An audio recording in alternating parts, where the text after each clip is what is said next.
Hello दोस्तों, स्वागत है आपका अपने चैनल जीके विद बडवाल में। दोस्तों ये क्लास आपकी सोशल साइंस की क्लास रहने वाली है। एक सेकंड दीजिएगा। हाँ, ये क्लास आपकी सोशल साइंस की क्लास रहने वाली है, जो आपके ICAR टेक्नीशियन के लिए बहुत ही ज़्यादा इंपॉर्टेंट ये क्लास रहने वाली है। इसके अंदर हम आपको 25 क्वेश्चन डेली करा रहे हैं और इसमें आपको कमेंट करके बताना होता है कि कितने क्वेश्चन आप बिल्कुल सही कर पा रहे हैं। आपके पास समय बहुत कम है, तो जितना हो सके ज़्यादा से ज़्यादा इस क्लास को लीजिएगा।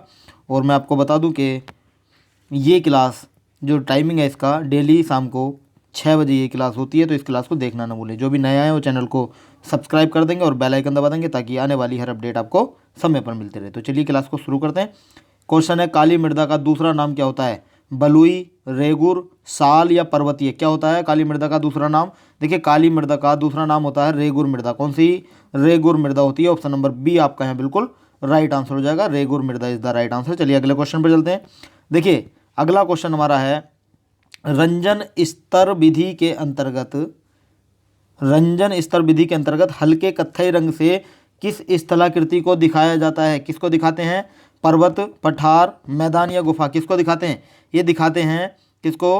ये दिखाते हैं पर्वत को। किसको? पर्वत को दिखाते हैं। और अगर पठार की बात आ जाए तो पठार को हल्के भूरे रंग से दिखाते हैं। किससे? भूरे रंग से हम यहाँ पठार को दिखाते हैं। और मैदान हमारा हरे रंग से दिखाया जाता है, हरा रंग, ध्यान रखेंगे। चलिए अगले पर चलते हैं। और अगर जल की बात आ जाए तो जल को हम नीले रंग से दिखाते हैं, नीला रंग, ध्यान रखेंगे।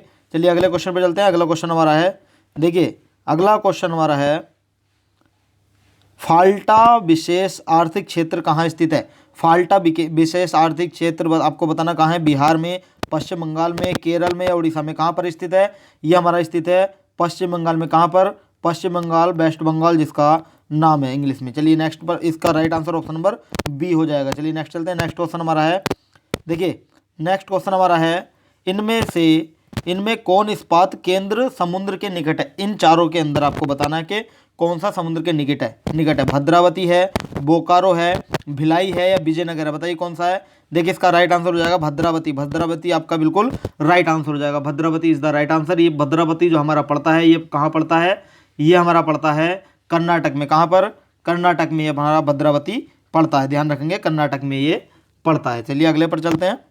इंपॉर्टेंट आपके लिए है, अगर यहाँ पर आता कि इनमें से इस्पात केंद्र के समुद्र के निकट की जगह आता कि सबसे ज़्यादा भारत में समुद्र के निकट इस्पात कौन सा है, तो आपको लगाना था विशाखापट्टनम। क्या? विशाखापट्टनम लगाना था आपको। अगर आता इंडिया या भारत के अंदर कौन सा इस्पात केंद्र समुद्र के निकट है, तो आपको विशाखापट्टनम लगाना था। लेकिन इसके अंदर विशाखापट्टनम नहीं दिया, इसने पूछा इन चारों के अंदर, तो आपका भद्रावती हो जाएगा, ध्यान रखेंगे। चलिए अगले क्वेश्चन पे चलते हैं। अगला क्वेश्चन है, देखिए अगला क्वेश्चन है, चार्टिस्ट आंदोलन कहाँ हुआ था? फ्रांस, ऑस्ट्रिया, हंगरी या इंग्लैंड? कहाँ हुआ था चार्टिस्ट आंदोलन? यह हुआ था इंग्लैंड के अंदर। कहाँ पर? इंग्लैंड के अंदर हुआ था। ऑप्शन नंबर डी आपका बिल्कुल राइट आंसर हो जाएगा। England is the right answer. चलिए नेक्स्ट पे चलते हैं। देखिए नेक्स्ट क्वेश्चन हमारा है, निम्नांकित में कौन यूरोपियन समाजवादी नहीं था? Louis Blanc, Saint Simon, Karl Marx या रॉबर्ट ओपन? बताइए कौन नहीं था? यूरोपियन समाजवादी लुई ब्लॉ था, सेंट साइमन था, रॉबर्ट ओपन था, लेकिन कार्ल मार्क्स नहीं था। ऑप्शन नंबर सी आपका यहाँ बिल्कुल राइट आंसर हो जाएगा। Karl Marx is the right answer. चलिए नेक्स्ट पे चलते हैं। देखिए नेक्स्ट क्वेश्चन हमारा है, अनामी दल के संस्थापक कौन थे? अनामी दल के संस्थापक कौन थे बताइए। जॉन गुएन आई थे, हो ची मिन्ह थे, बाओदाई थे या फानचू त्रिनह थे? बताइए कौन थे। देखिए इसका राइट आंसर हो जाएगा हमारा जॉन गुएन आई थे हमारे अनामी दल के संस्थापक। ऑप्शन नंबर ए आपका यहाँ बिल्कुल राइट आंसर हो जाएगा। चलिए अगले क्वेश्चन पे चलते हैं। देखिए अगला क्वेश्चन हमारा है, भारतीय राष्ट्रवाद के उदय का सबसे प्रमुख कारण क्या था? अंग्रेजी साम्राज्यवाद के विरुद्ध असंतोष, साहित्य एवं समाचार पत्रों का प्रकाशन, भारत का राजनीतिक एकीकरण या भारत का प्रशासनिक एकीकरण? क्या था? इसका हो जाएगा अंग्रेजी साम्राज्यवाद के विरुद्ध आंदोलन, इसका असंतोष इसका राइट आंसर हो जाएगा। Option number A is the right answer. चलिए नेक्स्ट पे चलते हैं। नेक्स्ट क्वेश्चन हमारा है, देखिए नेक्स्ट हमारा, भारत में कोयला उद्योग का प्रारंभ कब हुआ था? 1907, 14, देखिए ये ऑप्शन ही गलत दिए हुए हैं। भारत में कोयला उद्योग का प्रारंभ कब हुआ था? मैं आपको बता देता हूँ, ये 1774 में हुआ था। कब हुआ था? 1774 में भारत में कोयला उद्योग का प्रारंभ हुआ था। इसका राइट आंसर 1774 हो जाएगा। ये कर लीजिएगा, स्क्रीनशॉट ले लीजिएगा इसका। चलिए नेक्स्ट चलते हैं।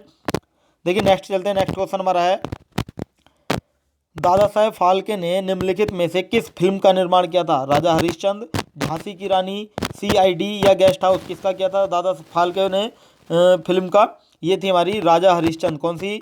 राजा हरिश्चंद्र थी, ध्यान रखेंगे। और ये कब बनी थी? ये 1913 में बनी थी, 1913 में बनी थी, ध्यान रखेंगे 1913। इसका राइट आंसर हो जाएगा हमारा ऑप्शन नंबर ए, आपका बिल्कुल राइट आंसर हो जाएगा। चलिए नेक्स्ट चलते हैं। देखिए नेक्स्ट क्वेश्चन हमारा है, महात्मा गांधी ने किस पत्र का संपादन किया था? कॉमनवेल्थ, यंग इंडिया, बंगाली या बिहारी? किसका संपादन किया था? महात्मा गांधी ने किया था यंग इंडिया का संपादन। किसका? यंग इंडिया का किया था। ऑप्शन नंबर बी आपका यहाँ बिल्कुल राइट आंसर हो जाएगा। चलिए अगले क्वेश्चन पे चलते हैं। अगला क्वेश्चन हमारा है, देखिए बिहार की साक्षरता कितनी है? 40, 47, 49 या 50? ये तो पुरानी दी हुई है। देखिए मैं बता देता हूँ, बिहार की जो साक्षरता है, बिहार की साक्षरता दर है 61.80% हमारी बिहार की साक्षरता है, ध्यान रखेंगे। और इसके अंदर अगर हम पूछें पुरुष की, तो पुरुष की हो जाएगी हमारी कितनी? पुरुष की हो जाएगी 71.20%। और महिला की हमारी हो जाएगी कितनी? महिला की हो जाएगी 51.5% महिला की है। अगर औसत पूछता है तो 61.80 हो जाएगी। अलग अलग पूछता है तो पुरुष की आपको बता देनी है और महिला की भी आपको बता देनी है, ये ध्यान रखेंगे। चलिए नेक्स्ट पे चलते हैं। नेक्स्ट क्वेश्चन हमारा है, देखिए नेक्स्ट क्वेश्चन हमारा है, देखिए क्वेश्चन है, भारतीय संविधान द्वारा माननीय राष्ट्रीय भाषाओं की संख्या कितनी है? भारतीय संविधान में जो भाषाएं हैं वो कितनी है? 22 हैं। कौन सी? 22 भाषाएं हैं, ध्यान रखेंगे। ऑप्शन नंबर डी आपका है बिल्कुल राइट आंसर हो जाएगा, ध्यान रखेंगे। चलिए अगले क्वेश्चन पर चलते हैं। अगला क्वेश्चन हमारा है, देखिए वर्तमान में भारत में राष्ट्रीय दलों की संख्या कितनी है? वर्तमान में भारत में राष्ट्रीय दलों की संख्या कितनी है आपको बतानी है। 3, 6, 9, 12। देखिए मैं आपको बता देता हूँ, ये जो 6 है ये 2016 से पहले की संख्या दी गई है। 2016 से पहले, 2016 से पहले भारत में राष्ट्रीय जो दल थे, ये वर्तमान नहीं है, ये 2016 हो जाएगा। 2016 में भारत में राष्ट्रीय दलों की संख्या थी 6। लेकिन अब प्रेजेंट में जो है, प्रेजेंट के अंदर, यानी कि प्रेजेंट के अंदर है 8 राष्ट्रीय दल जो है भारत में, वो 8 हैं प्रेजेंट में। कौन कौन से हैं मैं आपको बता देता हूँ। देखिए एक सेकंड दीजिएगा। हाँ, कौन कौन से राष्ट्रीय दल हैं? पहला तो हमारा भारतीय जनता पार्टी यानी कि बीजेपी, बीजेपी हमारा पहला है। और इसकी स्थापना कब हुई थी? ये 1980 यानी 1980 में हुई थी। दूसरा हमारा है बहुजन समाज पार्टी यानी बीएसपी हमारा दूसरा है, और इसकी स्थापना हुई थी 1984 में हुई थी। स्क्रीनशॉट ले लीजिएगा, आपके लिए बहुत महत्वपूर्ण साबित होगा। चलिए अगले क्वेश्चन पे चलते हैं। देखिए अगला तीसरा हमारा, वो हमारा है मार्क्सवादी कम्युनिस्ट पार्टी, जिसे हम सीपीएम बोलते हैं। मार्क्सवादी कम्युनिस्ट पार्टी, इसकी स्थापना हुई थी 1964 को। कब? 1964 को हुई थी। चौथा हमारा है भारतीय कम्युनिस्ट पार्टी, जिसे हम सीपीआई बोलते हैं। क्या? सीपीआई बोलते हैं। ये 1925 में स्थापित हुई थी। और नेक्स्ट हमारा पांचवा है राष्ट्रवादी कांग्रेस पार्टी। क्या? राष्ट्रवादी कांग्रेस पार्टी, जिसे हम एनसीपी बोलते हैं, राष्ट्रवादी कम्युनिस्ट कांग्रेस पार्टी, जिसका स्थापना हुई थी 1885 में हुई थी। 1885 में राष्ट्रवादी भारतीय राष्ट्रीय कांग्रेस की हुई थी, माफ करना, राष्ट्रवादी कांग्रेस पार्टी की जो स्थापना हुई थी ये हुई थी 1999। कब? 1999 को हुई थी। वो जो मैं आपको बता रहा था 1885 में, वो भारतीय राष्ट्रीय कांग्रेस की हुई थी। इसका स्क्रीनशॉट ले लीजिएगा, फिर नेक्स्ट बताता हूँ। देखिए ले लिया होगा। चलिए नेक्स्ट पे चलते हैं। नेक्स्ट हमारा है 6 नंबर की जो हमारी है वो है भारतीय राष्ट्रीय कांग्रेस यानी कि आईएनसी। इसकी स्थापना हुई थी 1885 में हुई थी। और जो 7वें नंबर का हमारा है वो है Trinamool Congress party, TMC West Bengal की है, जिसमें ममता बनर्जी उसकी सीएम है। चलिए नेक्स्ट, इसका स्थापना जो हुई थी वो 1998 में हुई थी, ध्यान रखेंगे। और जो लास्ट हमारी है 8वें नंबर की पार्टी वो है नेशनल पीपुल्स पार्टी। क्या?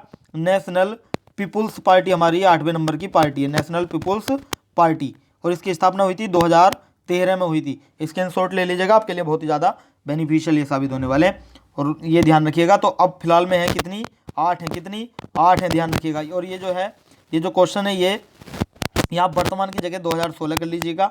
2016 में भारत में राष्ट्रीय दलों की संख्या थी 6, ध्यान रखेंगे। चलिए अगले पर चलते हैं। अगला क्वेश्चन हमारा है, देखिए अगला क्वेश्चन है, किसके फैसलों में व्यक्तिगत पूर्वाग्रहों की अधिकता रहती है? किसके फैसलों में रहती है? ये रहती है गैर लोकतांत्रिक, यानी कि ऑप्शन नंबर सी आपका यहाँ राइट आंसर हो जाएगा। गैर लोकतांत्रिक इज द राइट आंसर। अगला क्वेश्चन हमारा है, देखिए अगला क्वेश्चन हमारा है, 15वीं लोकसभा चुनाव से पहले लोकतंत्र में महिलाओं की भागीदारी कितनी थी? 10%, 15%, 33 या 50%, कितनी थी? ये थी 10%, कितनी? 10%। ऑप्शन नंबर ए आपका यहाँ बिल्कुल राइट आंसर हो जाएगा। अगले क्वेश्चन पर चलते हैं। अगला क्वेश्चन हमारा है डेबिट कार्ड संबंधित है। डेबिट कार्ड किससे संबंधित है? एटीएम प्रणाली से, कोर बैंकिंग प्रणाली से, बैंकिंग प्रणाली से, इनमें से कोई नहीं। देखिए इसका राइट आंसर हो जाएगा एटीएम। जो डेबिट कार्ड है वो एटीएम प्रणाली से संबंधित है। और एटीएम की फुल फॉर्म क्या होती है? वो होती है ऑटोमेटिक टेलर मशीन। क्या? ऑटोमेटिक टेलर मशीन इसकी फुल फॉर्म होती है, ध्यान रखेंगे, ऑटोमेटिक टेलर मशीन, ये ध्यान रखेंगे। चलिए अगले पर चलते हैं। अगला हमारा है, देखिए अगला क्वेश्चन हमारा है राष्ट्रीय गणना का आयाम नहीं है। राष्ट्रीय गणना का आयाम क्या नहीं है? सकल घरेलू उत्पादन, सकल राष्ट्रीय उत्पादन, शुद्ध राष्ट्रीय उत्पादन या मौद्रिक उत्पादन। क्या नहीं है? राष्ट्रीय गणना का आयाम, राष्ट्रीय गणना का आयाम नहीं है। कौन सा? मौद्रिक उत्पादन। क्या? मौद्रिक उत्पादन। ऑप्शन नंबर डी आपका यहाँ बिल्कुल राइट आंसर हो जाएगा। चलिए अगले क्वेश्चन पे चलते हैं। अगला क्वेश्चन हमारा है साख का क्या अर्थ है? साख का विश्वास करना, ऋण लौटाने की क्षमता, ए और बी दोनों या इनमें से कोई नहीं। देखिए साख का अर्थ होता है विश्वास करना और ऋण लौटाने की क्षमता, यानी कि ऑप्शन नंबर सी आपका यहाँ बिल्कुल राइट आंसर हो जाएगा। चलिए अगले क्वेश्चन पे चलते हैं। अगला क्वेश्चन हमारा है मैकलेगन समिति बनाई गई कब? मैकलेगन समिति कब बनी थी? मैकलेगन समिति बनी थी 1915 में। कब? 1915 में मैकलेगन समिति बनी थी। ऑप्शन नंबर आपका यहाँ बिल्कुल राइट आंसर हो जाएगा। ऑप्शन नंबर सी बिल्कुल राइट आंसर हो जाएगा। चलिए नेक्स्ट पर चलते हैं। देखिए ये आपका सी हो जाएगा, यहाँ ध्यान रखिए। चलिए अगले पर चलते हैं। अगला क्वेश्चन हमारा है, देखिए अगला क्वेश्चन हमारा है किस क्षेत्र को द्वितीय क्षेत्र कहा जाता है? किस क्षेत्र को कहते हैं द्वितीय क्षेत्र? वो कहते हैं हम औद्योगिक क्षेत्र को। किसको? औद्योगिक क्षेत्र को, यानी उद्योग से रिलेटेड है। ऑप्शन नंबर सी आपका बिल्कुल राइट आंसर हो जाएगा। उद्योग को हम द्वितीय क्षेत्र बोलते हैं। चलिए अगले क्वेश्चन पर चलते हैं। अगला क्वेश्चन हमारा है उपभोक्ता अधिकार दिवस कब मनाया जाता है? 17 मार्च, 15 मार्च, 19 मार्च या 22 मार्च? उपभोक्ता अधिकार दिवस कब मनाते हैं? उपभोक्ता अधिकार दिवस मनाते हैं 15 मार्च को। कब? 15 मार्च को। और ये जो 15 मार्च है ये विश्व उपभोक्ता दिवस मनाया जाता है। इसको विश्व उपभोक्ता दिवस। अगर आए बात के भारत में उपभोक्ता दिवस, उपभोक्ता अधिकार दिवस कब मनाया जाता है, तो ये आपको लगाना है 24 दिसंबर। कब? 24 दिसंबर को भारत में मनाया जाता है और 15 मार्च को विश्व में मनाया जाता है। चलिए अगले पर चलते हैं। अगला क्वेश्चन हमारा है, देखिए अगला क्वेश्चन है इनमें कौन विस्तृत क्षेत्र को प्रभावित करने वाली आपदा है? भूकंप, ओजोन परत का क्षरण, ज्वालामुखी या बाढ़? कौन सा है? ये हो जाएगा ओजोन परत की क्षरण विस्तृत क्षेत्र को प्रभावित करने वाली आपदा है। ऑप्शन नंबर बी आपका है बिल्कुल राइट आंसर हो जाएगा। चलिए अगले क्वेश्चन पे चलते हैं। अगला क्वेश्चन है कृषि सुखाड़ होता है। कृषि सुखाड़ क्या होता है? जल के अभाव में, मिट्टी के नमी के अभाव में, मिट्टी के क्षय के कारण या मिट्टी की लवणता के कारण? कृषि सुखाड़ कैसे होता है? ये देखिए कृषि सुखाड़ होता है जल के अभाव में। किसके? जल के अभाव में। ऑप्शन नंबर ए आपका है बिल्कुल राइट आंसर हो जाएगा। चलिए नेक्स्ट चलते हैं। नेक्स्ट क्वेश्चन हमारा है बाढ़ के समय निम्नलिखित में से किस स्थान पर जाना चाहिए? गांव के बाहर, ऊंची भूमि वाले स्थान पर, जहां है उसी स्थान पर, या खेतों में? कहाँ जाना चाहिए? ऊंची भूमि वाले स्थान पर जाना चाहिए बाढ़ के समय, ध्यान रखेंगे। ऑप्शन नंबर बी आपका है बिल्कुल राइट आंसर हो जाएगा। देखिए आज का सेशन हमारा यहीं समाप्त होता है। आपको हमारी वीडियो कैसी लगी हमें कमेंट करके बताएं, और इन 25 क्वेश्चनों में से आपका कितना स्कोर रहा है ये भी हमें कमेंट करें। वीडियो अच्छी लगी है तो वीडियो को लाइक करें और चैनल को सब्सक्राइब कर लेंगे, और सब्सक्राइब करने के साथ साथ बेल आइकन दबा देंगे ताकि आने वाली हर अपडेट आपको समय पर मिलती रहे। इस क्लास की अगर पीडीएफ चाहिए तो आप हमारे टेलीग्राम चैनल से जुड़ सकते हैं, जिसका लिंक हमने वीडियो के डिस्क्रिप्शन में दिया है, वहाँ जाकर आप हमें ज्वाइन कर सकते हैं। तो आज के लिए इतना ही, कल फिर मिलते हैं नेक्स्ट टॉपिक के साथ। So thank you so much.